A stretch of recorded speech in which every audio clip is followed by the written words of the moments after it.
Give him your heart, and he'll give you his. Welcome back to Medicine Deconstructed. I'm your host, Dr. Jay Rutland.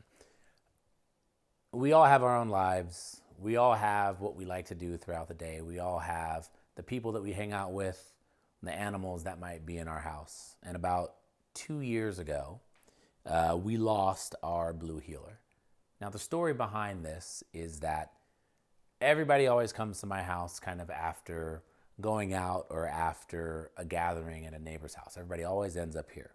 So we had a lot of people here one night. Alice was still around. And one of the people there was playing with a big, enormous tennis ball and was throwing it to Alice, and Alice was fetching the tennis ball. Everybody knows that the tennis balls come with this little fuzz, right? You have this little fuzz on the outside of the tennis ball. But this was an enormous tennis ball. So Alice kept biting that fuzz and swallowing that fuzz. And didn't think anything of it. Didn't even think about it. I didn't think about it. My wife didn't think about it. Nobody else thought about it. So the next few days after that, Alice started having loose stool, right? She started having loose stool and she wasn't eating. And to me, those are signs of an obstruction, right? I'm thinking about a human being. I'm thinking about what my patients would present to me with.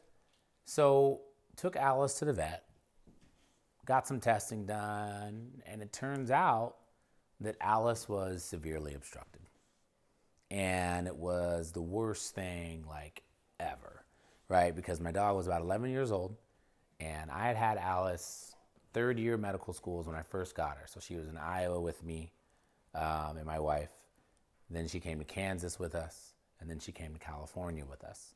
So she really represented my entire medical training, med school, residency, fellowship, real world. And you're faced with this decision, and you got to be realistic. And I looked at the vet, and I said, would you do the surgery? And the surgery was going to be $8,000 to $12,000, and I could have afforded it. But I looked at the vet, and I said, what would you do? And it's so funny because I'm a physician, right? I'm in this role. I play this role all the time. I'm usually that guy that people go to and ask that question to, like, what would you do?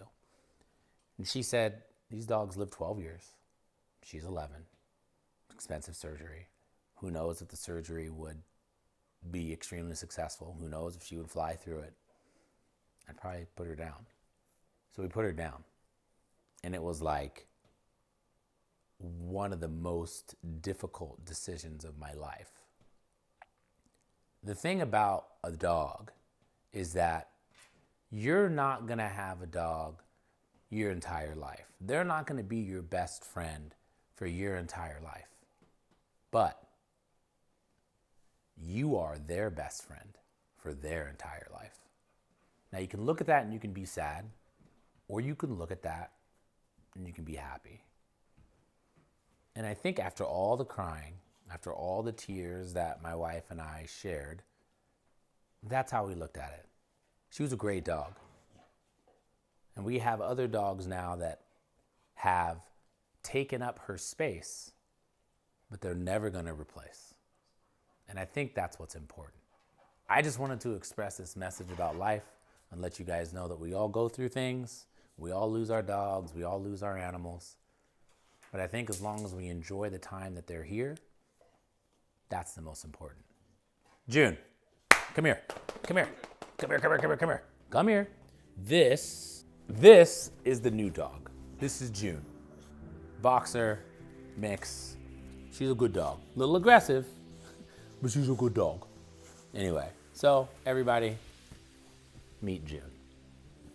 We'll see you next time on Medicine Deconstructed.